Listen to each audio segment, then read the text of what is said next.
Major funding for this program is provided by the Caesar Kleberg Foundation for Wildlife Conservation, the Texas Committee for the Humanities, and the Mason Foundation. Additional funding by Fluor Corporation, Mitchell Energy and Development Corporation, the San Marcos Telephone Company, and Washington on the Brazos State Park Association.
For millions of years, the headwaters of the San Marcos River have existed.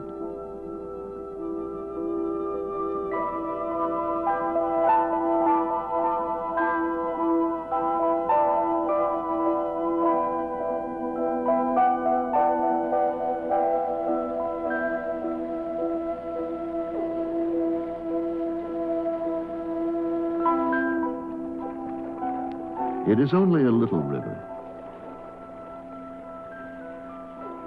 It is neither very broad nor very deep. And as it makes its way through central Texas, it never plunges into cataracts or carves spectacular canyons. Yet the powers of the San Marcos are real.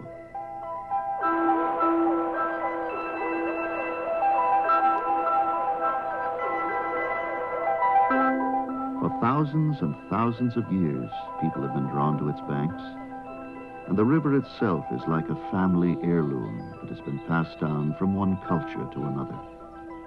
It has fallen to our culture to understand just how fragile and remarkable the river is.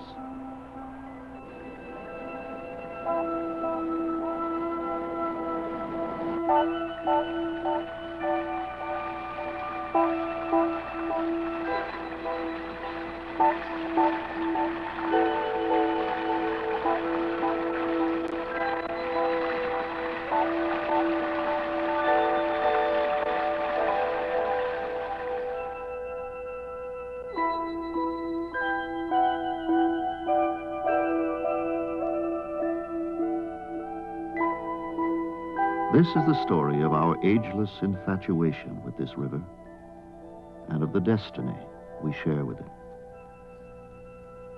The San Marcos is an extraordinary river, a place of great biological and archaeological significance. But this is the story as well of an ordinary river, a simple, tranquil watercourse upon which the lives of countless generations of creatures, human and otherwise, have centered.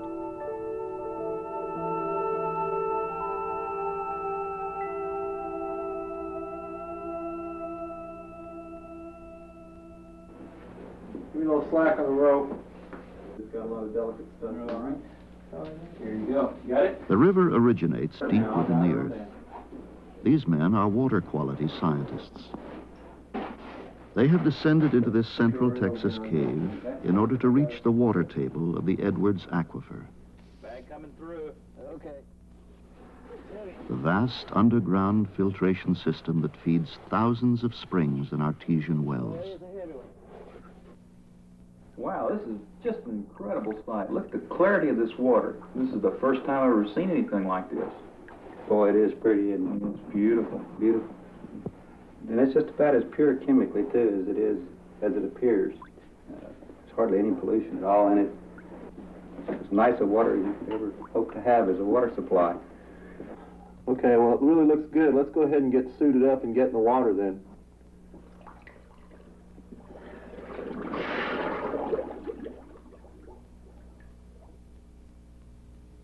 The aquifer is a dark, mysterious region, as large as a country. Diving beneath the Earth's surface, these scientists will take water samples, measure the level of the water table, and explore one of the thousands of submerged limestone caverns that honeycomb the aquifer.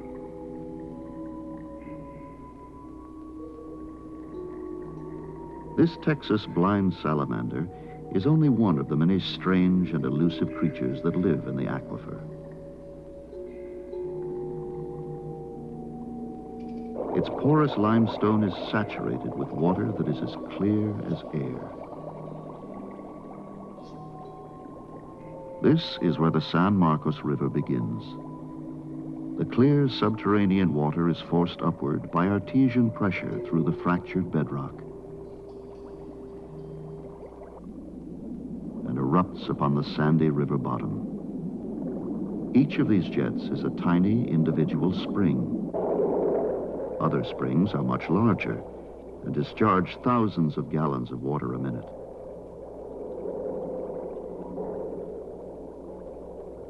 Together, they form the headwaters of the San Marcos. The springs have never failed. The water that comes from the aquifer is a constant 72 degrees, and it is rich with minute crustaceans and other organic life.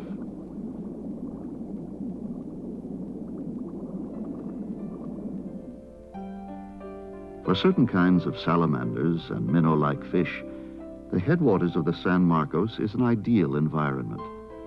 It is so ideal, in fact, that these creatures live nowhere else in the world. The upper springs support such a unique variety of aquatic life that the federal government has proclaimed it to be a critical habitat for 4 endangered species.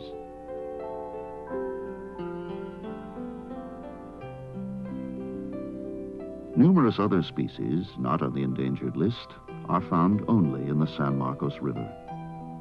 Their fate is intimately connected with the fate of the river itself, and it is uncertain how long either can endure.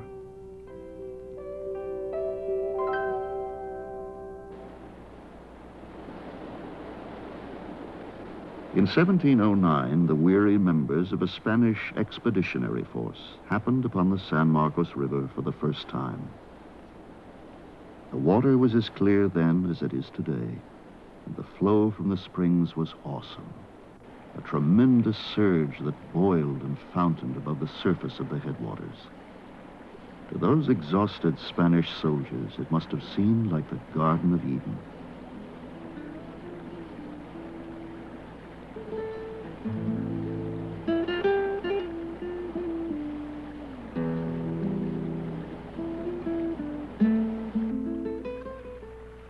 The Spaniards named the river for St. Mark, the patron saint of orphan children.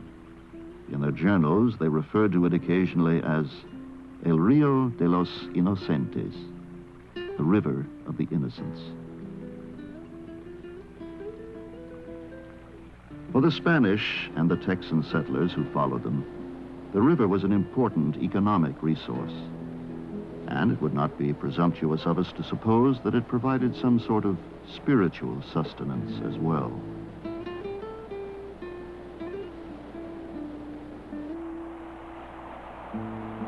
Who knows for how many centuries people have come to the banks of this river to pay it homage, to sing its songs and to invoke its spirit.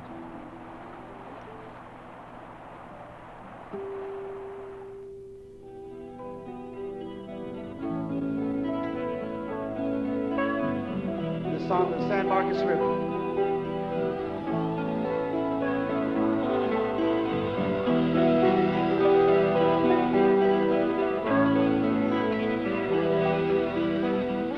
Innocent water, bathed in the moonlight, this river of innocence, singing a path through the heart of the living, sing that old refrain, born long ago, while the water was nameless, carved through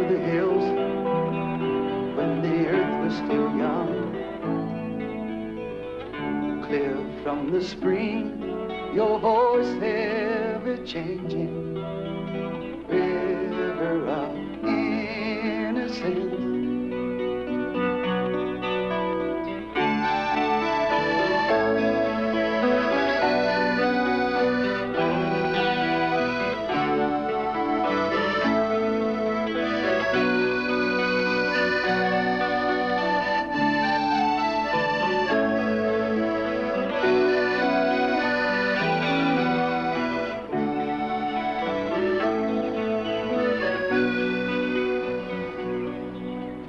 Flames on the hill, fishing boats on the water, we'll build by the river, and we'll stay by its side. We'll make our beds down in the shade of the cypress, taking our rest near the sound of her radiant water. In you all reflected, river of innocence.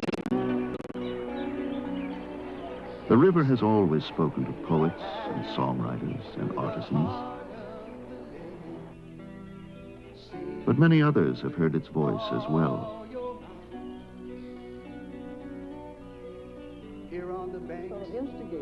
This is Emmy Craddock, the mayor of San Marcos. Beautiful. It's just a jewel. And I think people now in San Marcos and elsewhere are far more conscious of the river as a vital part of this community than we've ever been. We have a constant obligation to see that this river is protected and preserved. It's not just a gem for this community, but it's a gem for the entire world because it has very unique qualities and not duplicated anywhere.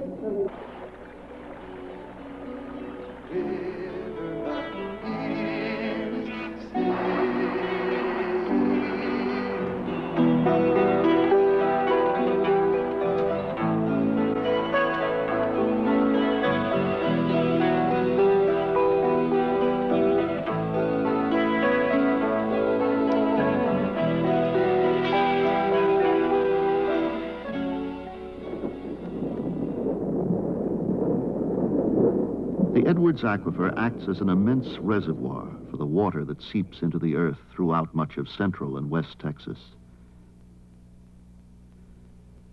The San Marcos depends for its survival on the aquifer, and management of the Edwards is becoming a major political issue on local, state, and federal levels throughout central Texas.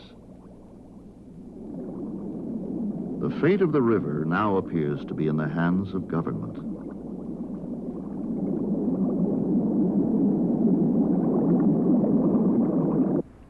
The trend is clear. Major efforts will be made to regulate groundwater, and the Edwards Aquifer will be a prime target. Agricultural interests in the Nueces Basin will be at a disadvantage in the political battles that will ensue, in that they are unorganized, outnumbered, and could have the most to lose. In my opinion, it would be highly likely that a drought as severe as the 1955 drought, you would probably have the San Marcos Springs going dry. It is clear to me that a loss or severe reduction in supply of Edwards water would have far-reaching effects, not only on those situated over the aquifer, but on those dependent on good quality water in the Guadalupe and the San Antonio rivers, including the estuarine system as well.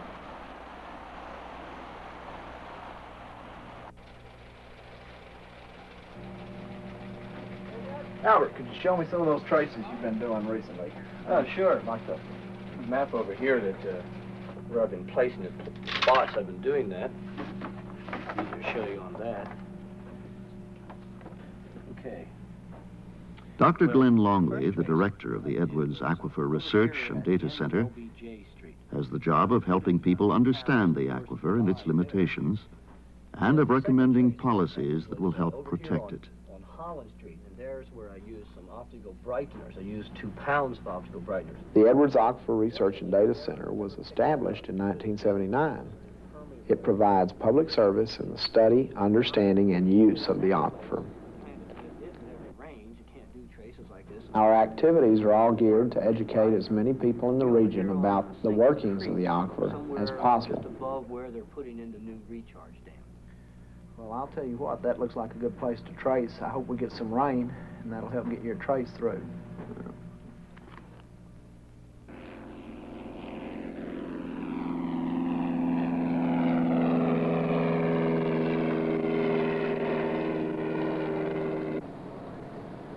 Right now we're going to be going over the springs. You can take a look at the clear spring area.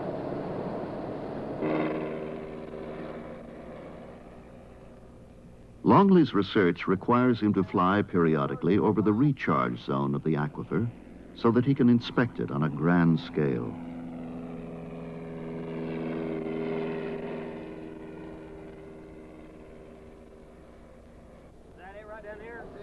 At the present time, the Edwards Aquifer provides water to well over 1 million people in this region of Texas.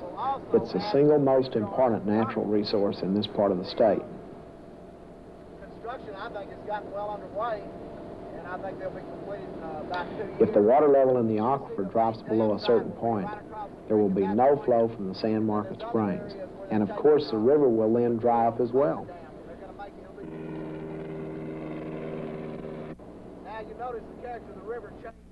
Many springs in Texas have already gone dry.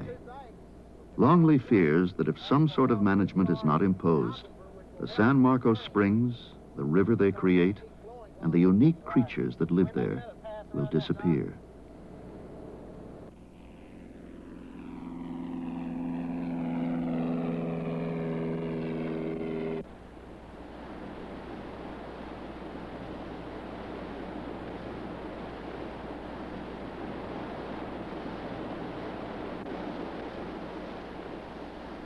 It would be a mistake to think of the San Marcos as wild and unspoiled. It is essentially an urban river, a long spring run that meanders through the little central Texas college town of San Marcos and merges with the Blanco River 4 miles downstream.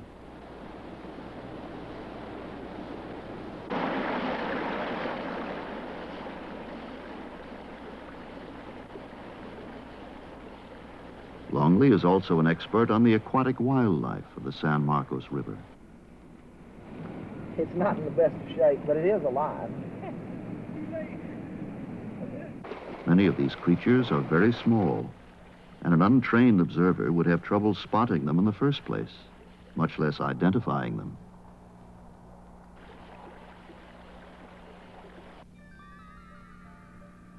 But the fountain darter, the San Marcos Gambusia, and the San Marcos dwarf salamander are of true biological importance. The total world population of their species is right here in the San Marcos. Some of the organisms that would indicate really nice. If the river dried up, the loss of these organisms would be felt keenly by the scientists who have spent their careers in studying them.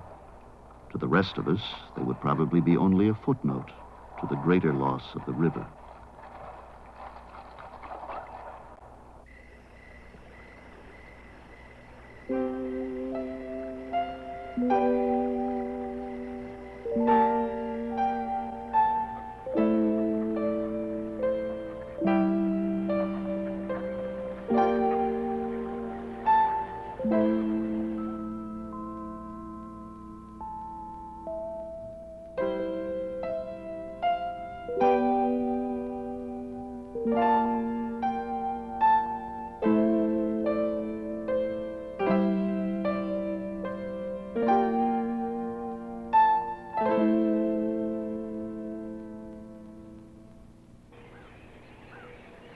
The city has a tourist economy now, and most of the tourism is concentrated here, at the ancient headwaters where the springs still flow forth from the aquifer.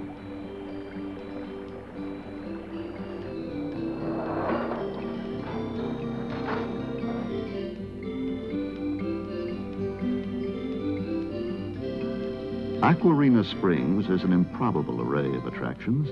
There is a fleet of glass-bottom boats, a fake western town, an alligator display, sky rides, and a submarine theater where patrons can watch aquamaids cavort in the clear water with a swimming pig, whose name is Ralph.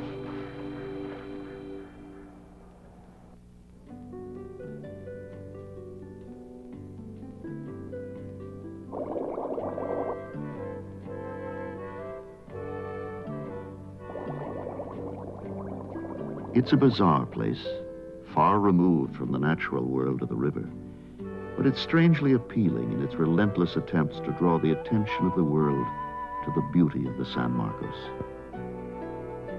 Aquarina Springs depends on that water remaining beautiful, and so an odd sort of stewardship exists here.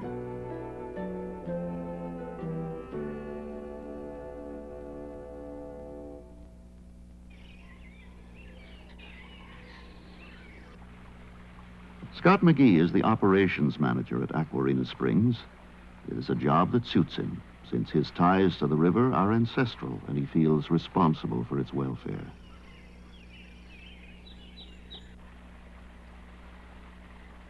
The San Marcos River means a lot more to my family than it would for a lot of other families. I have ancestors that were here in the 1830s and 1840s. And there's been some part of my family that has lived on or near the San Marcos River for the last 150 years.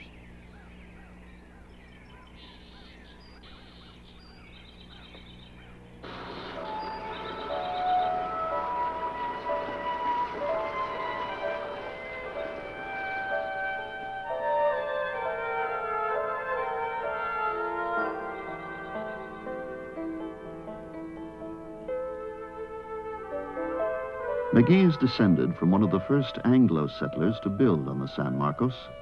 Its waters irrigated the farms of his forebears and ran their mills, and like them, he is putting the river to use.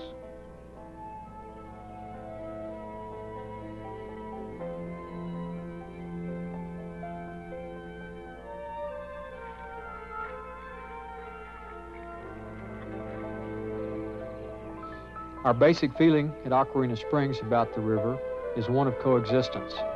We believe that in order for us to exist, that the river has to exist in as natural a state as we can possibly keep it.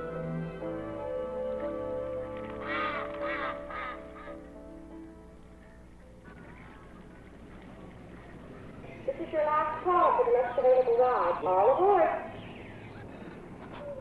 Thank you, Don. When y'all get finished, give me a call on those air conditioners, okay? Sure will. Thank you.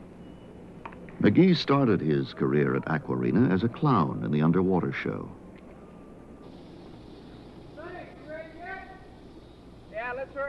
Now he's an administrator, and there are plenty of divers to prune the vegetation or perform maintenance on the giant lily pads in the underwater theater. But McGee jumps into the river as often as he can. It's his element, and if he exploits it, he is careful not to defile it. His family and the river go back a long way. Everything we do on the river, we try very hard to coexist with the river. Everything we use around the river is biodegradable. Anything we build on the river is built in such a way that it does not hamper the flow of the river.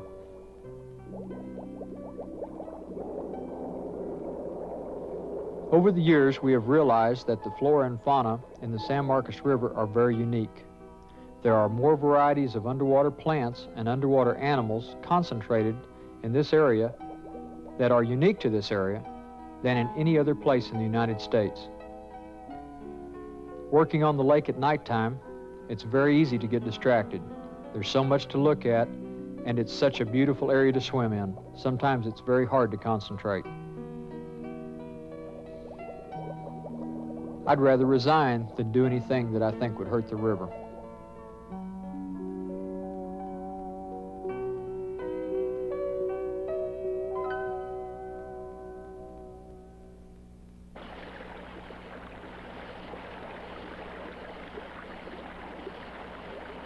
The San Marcos River is thick with aquatic vegetation. Many unusual plants thrive in the temperate water. The rarest of these plants, and the most endangered, is Texas wild rice. the San Marcos River has gold in it. 18 meters down from the last anchorage. Dr. William Emery, a research biologist, has spent the last 26 years monitoring the few remaining stands of Texas wild rice.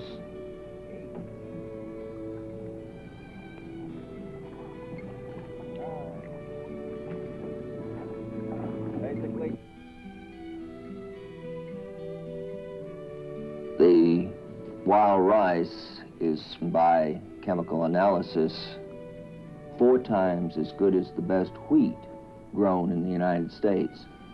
If we could develop a crop which would grow in swamps and marshes and rivers, which would not utilize any of the existing farmland, then this would simply be additional protein, additional food. While most species found in the San Marcos have thriving populations, the Texas wild rice is in serious trouble. The wild rice apparently is going the way of the dinosaur. Population size when it was originally discovered was 2 miles of the upper San Marcos River. At that time, it was described as cluttering and impeding water flow. By 1957, when I first encountered it, it had disappeared from Spring Lake, and the most recent measurement carried on in August 1981, it was down to 450 meters squared, a rather dramatic decrease in the total area of vegetative dominance. Irregardless of all the other contributing factors, the springs stop flowing, the wild rice will be doomed.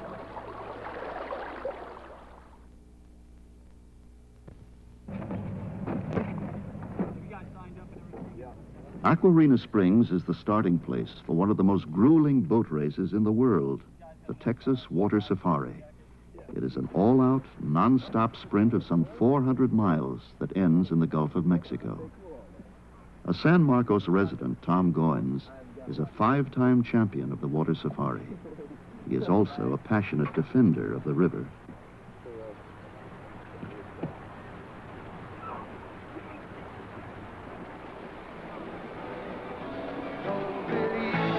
Don't believe it, I stood so long inside the walls of the night.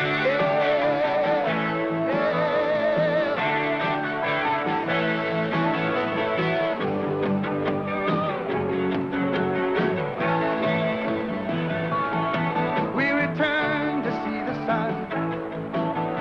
The time seems so calm as it burns the road. The road leads on and on to a gentle way to ride. Took a wrong turn in the dark. See, became a wall. Now in this world that you call your own, oh, a gentle way to ride. Gentle way to ride. Gentle way to ride. Let me ride. Let me ride. Let me ride. Let me ride. Ride. Yeah. Gentle way to ride. Let me ride. Let me ride. Let me ride. Ride. Yeah. Come on now. Ride, yeah. Ride, yeah. Ride, yeah.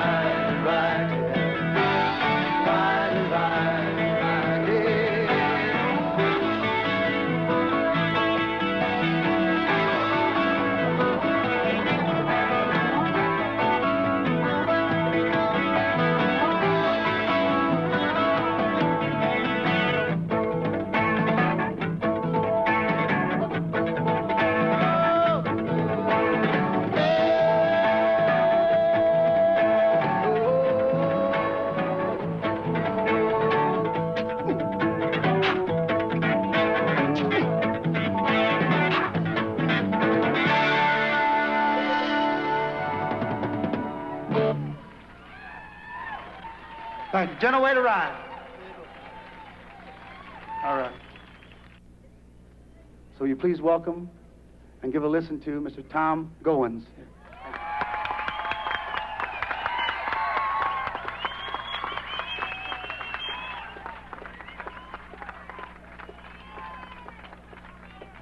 Thank you, Chief. Just wanted to make an announcement about an important thing, a thing that I know all of you would like to participate in. We're going to have a river cleanup a week from this Sunday. It'll be at noon, 12 sharp, and we're going to meet at City Park down here. We're going to supply all the canoes free of charge. Everybody enjoys the river, so we ask you to just come out and do your part to help the river out. Let's get some of the trash out of it. Thank you.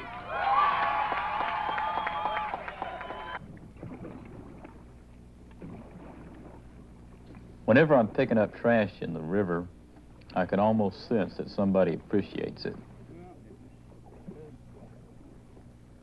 Some previous life or some future life, but somebody is bound to be watching and appreciating what I'm doing for the river.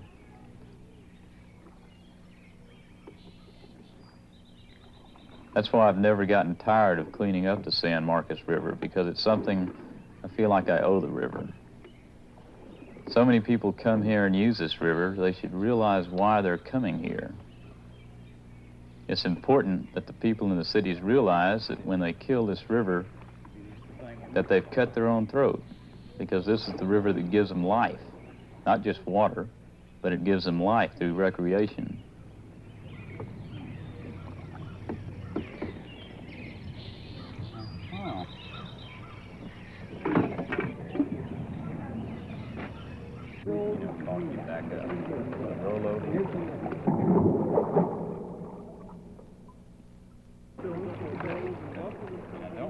Goins and his wife Paula run a canoe livery outside of town.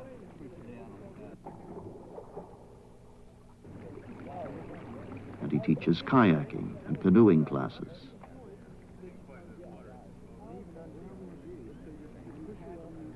We have a little saying at our shop: don't push the river, it'll flow at its own pace.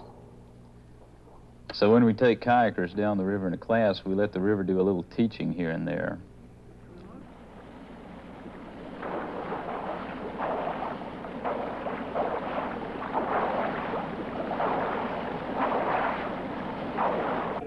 Teaching people to go with the flow of the river may be the most important part of this class.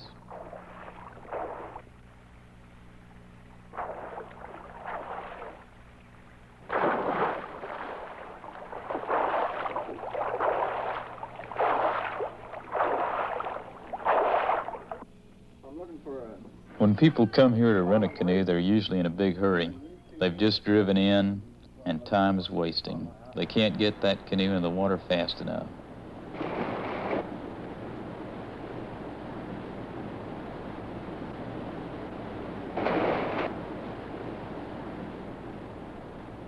But when they finish their trip, everything's different. They've slowed down, their attitude is completely different, even after just one day on the river. Goins knows the San Marcos from its origin to its mouth as intimately as anyone. It is his chosen place. There's something very intriguing about running a river all the way from its headwaters to its mouth. During my first water safari, I got to see the entire San Marcos River. I was mystified by it. The water, the plant life, the whole idea of a new oasis here in central Texas. I know this river. I know the whole system, and the more I know it, the more I love it. The river means a lot to Goins. He looks to the river for his livelihood and his day-to-day inspiration. And when his daughter was born, he considered the river to be part of her heritage. Sometimes when I'm paddling down the river, it hits me that this is the same water that the Clovis Indians paddled in. And I feel strongly tied to the past and at the same moment tied to the future as well. Eliminate the river and you've lost that.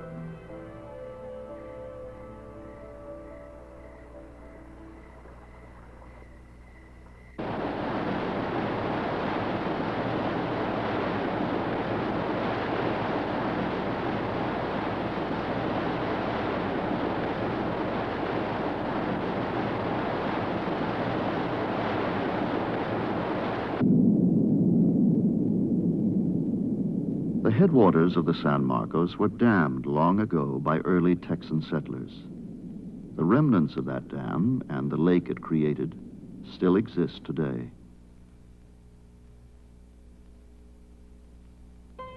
The lake is a liquid time capsule. Beneath its surface, the story of the ancient bond between mankind and the San Marcos lies buried and jumbled.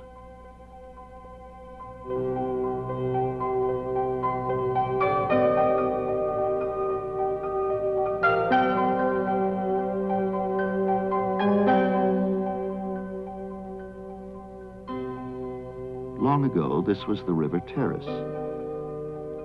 It stood high above the clear spring pools and dense palmetto growths. Now it is underwater. And 12,000 years worth of dreams and enterprise are in the process of being sorted out and cataloged.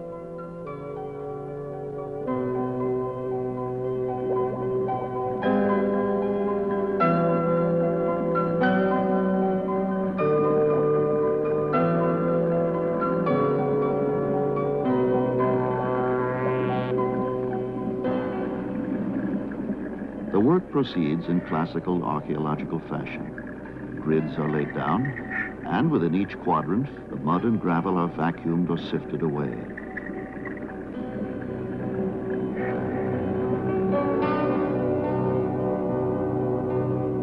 Whenever an artifact is found, it is plotted on a site map.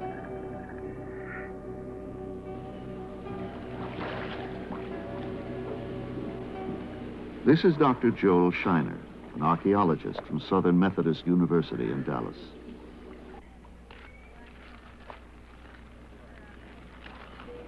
Oh, yeah. It's about 3,000 or 4,000 years old. For 5 years, Shiner and his students have been combing the bottom of the lake.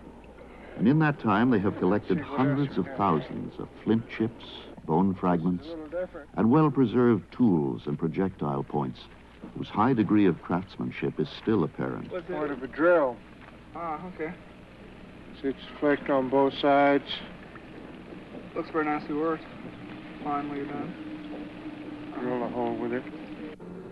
With the ripple flaking going all the way across in beautiful parallel lines. Yes. It's paleo, but it's not as old as the Clovis Point, which has this big flute taken out from the rear. And we've got all of the... Some of the artifacts that Shiner has found are very old indeed. And the most impressive of them are the spear points made by the peoples of the Clovis culture, who lived on this spot 12,000 years ago. How many? 5 flakes. Now we have flaking go on that one. It is remarkable enough to find such pieces in the first place. But what impresses Shiner is not just the presence of the Clovis points, but the care with which they seem to have been made. The flaking on these points is artful, and this attention to detail and craft tells us something about the people who made them. These are not just sharpened stones that were made solely to be thrust into the hide of a mastodon. They are works of art, and some are fashioned with such a consistent style that Shiner suspects they are the work of one person, a long-dead artist in residence. Music or anything else, but the point is well made and far beyond the demands of necessity. In other words, it's a lot better than it has to be. So what next, young men? Well, let's get in the water and go get them. Back to the site and get some more material for plotting.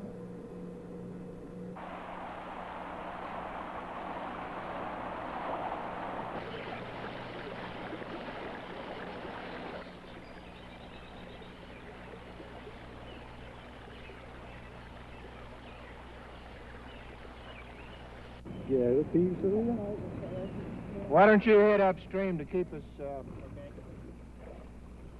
It looks as though they had a permanent camp here. This is a new approach for this early in North America.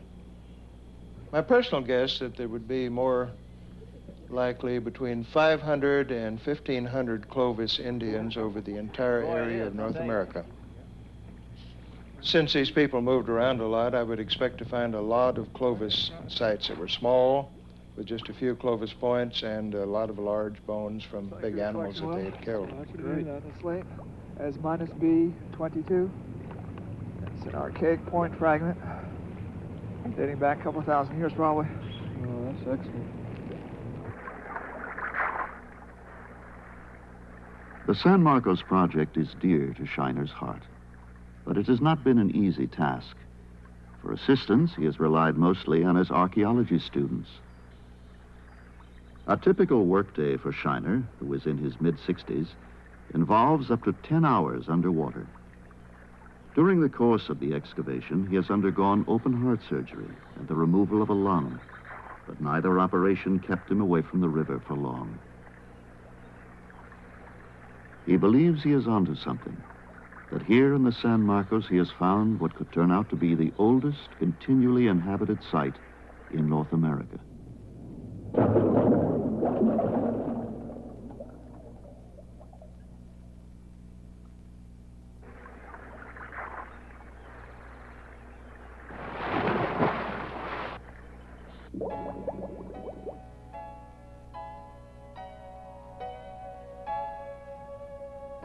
My personal opinion is that this river has had a strong attraction to everyone that's come in contact with it, and I mean throughout all history. The headwaters of the San Marcos River was the most likely place to look for prehistoric civilizations.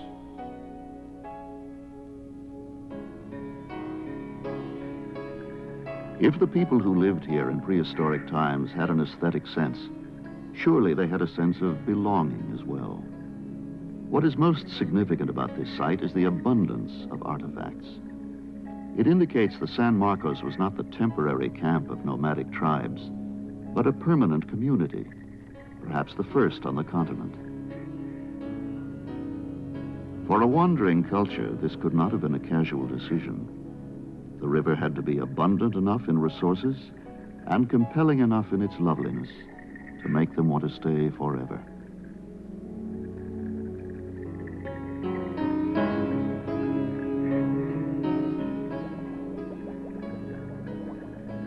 I have always believed that the Indians were no different from the rest of us, that they appreciated beauty just like you and I would. What I really wish to achieve here is to find out something more than just the mere eating and sleeping habits of these people. I want some human beings out of these people. I want to find out who they were, why they did things in a particular way. I want to know what was important to them, how they enjoyed life, and how they messed up their own lives, or how they made mistakes, not just the ordinary things. For me, this would be infinitely more interesting than merely saying, well, they came here and lived because there was plenty to eat. It would take a very special place for these people to settle in, a place like San Marcos, and they did settle in here.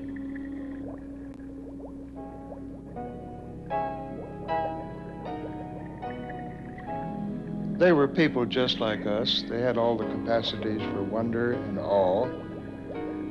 They questioned their existence just like we would. I think it's just human nature. I think that the need to create and the need to accept praise from other people for your work is just as important as the need for food, shelter, and clothing. Eventually, this dig may answer some of these questions. The potential is certainly here.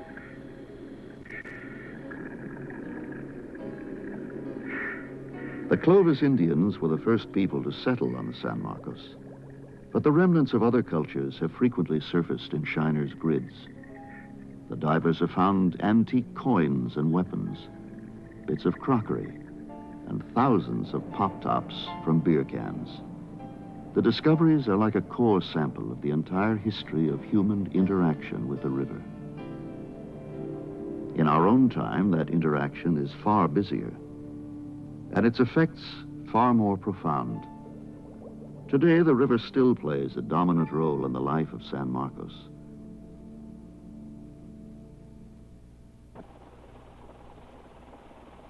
San Antonio, a city of approximately 1 million people, 50 miles south of San Marcos, draws all its water from the Edwards Aquifer. And every day its demands increase at an alarming rate. Since the wildlife of Texas belongs to the people, what responsibility, moral or otherwise, does the city of San Antonio, as the greatest user of Edwards Aquifer water, have to maintain the San Marcos spring flow and thus these species? Well, first of all, I would say it has no obligation, moral or otherwise, or no responsibility. There is no doubt that eventually the Edwards Aquifer will have to be regulated and or supplemented to some extent. Then finally, is San Antonio willing to limit its groundwater pumping to ensure flow into the San Marcos? Well, I certainly would not think that would be appropriate, because I happen to think that people are more important than species. I think a real unique situation. Probably very few places in the world, if any, can you go in one dip with a small dip net and get 2 endangered species. That's right, that's right. Okay, Bob, if you'd hand me my mask, I think Alan and I will go out and survey the spring, see if we can see any of the salamanders, also take some temperatures, and we might also pick up a few of those fountain darters of yours. While you're there, survey the bass population for Oh, I wish I could. I'll tell you.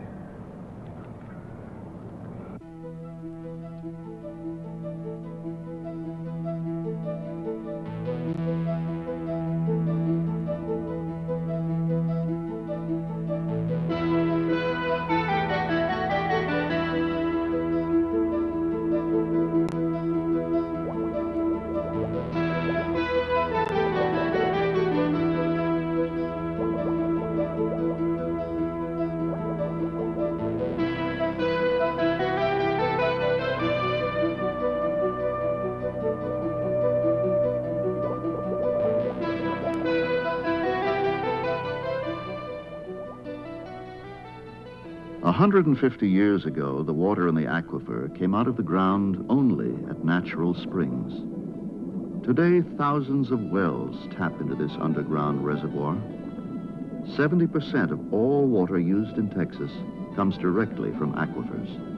And a large groundwater system like the Edwards is virtually unregulated. There is no simple solution. Pumping regulations are not very popular, and many people feel like it would be an infringement on the personal rights to regulate a resource which they feel is part of their personal property rights. Texans have always been in the habit of using groundwater as if, like the loaves and fishes of the New Testament, it would magically renew itself. If we do not manage a large resource such as the Edwards Aquifer for the benefit of all the people in the state, then the use is going to increase to the point where we lose the natural flow from these springs, and these springs will look like Comanche Springs at Fort Stockton, a dry hole in the ground.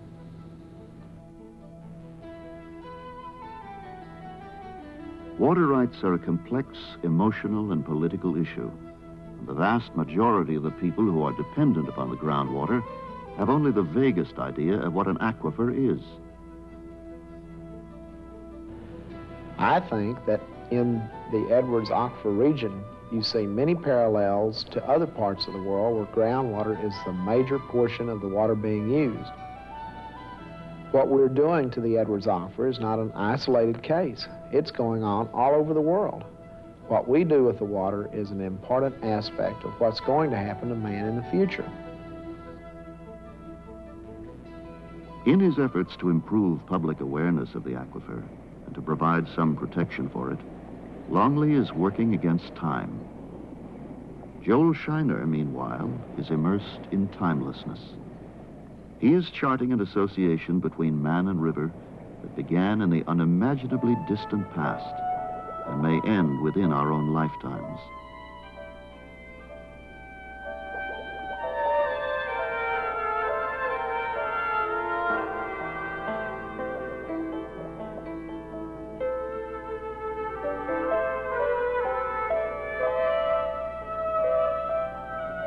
Nature has been very good to San Marcos. As for the influence of the river on the modern day people, I don't really feel competent to comment on that. I feel more competent in talking about the effect of the river on the Indians themselves. I think it had a profound effect on them. The modern people seem to take the river for granted. I don't think that the people in Texas know what a rare gem they have in this river.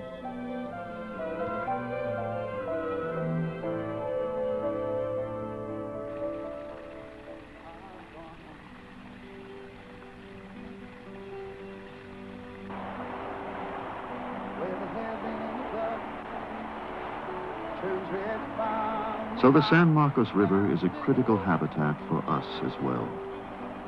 It is not the only such place, nor in the great scheme of things is it the most important.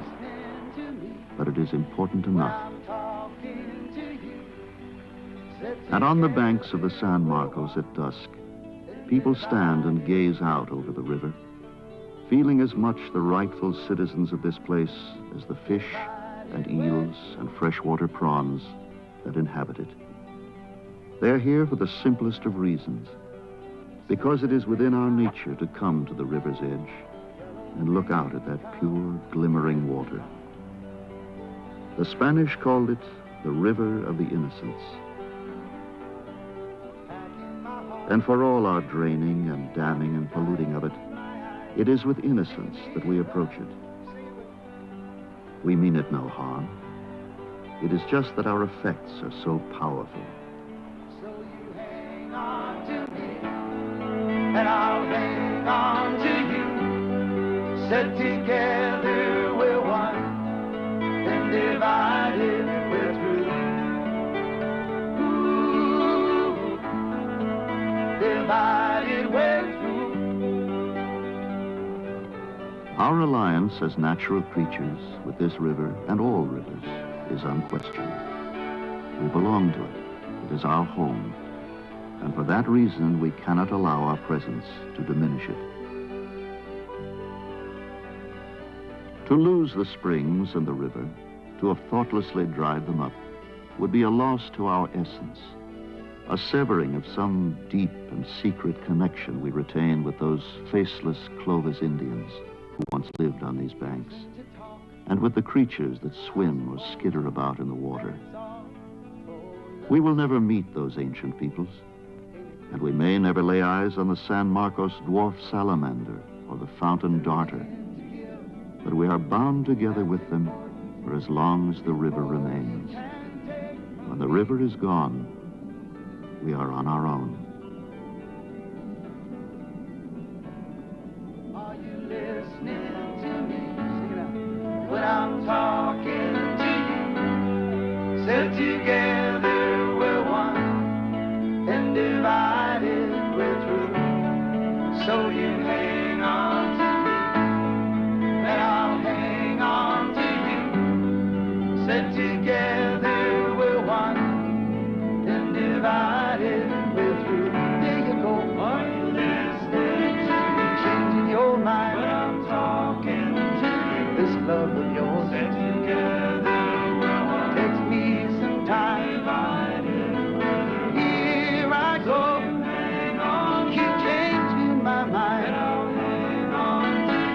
Love of yours. Sit together, we're one. Takes me some time. Divided, we're through. Divided, we're through. Yeah. Major funding for this program was provided by the Caesar Kleberg Foundation for Wildlife Conservation, the Texas Committee for the Humanities, and the Mason Foundation.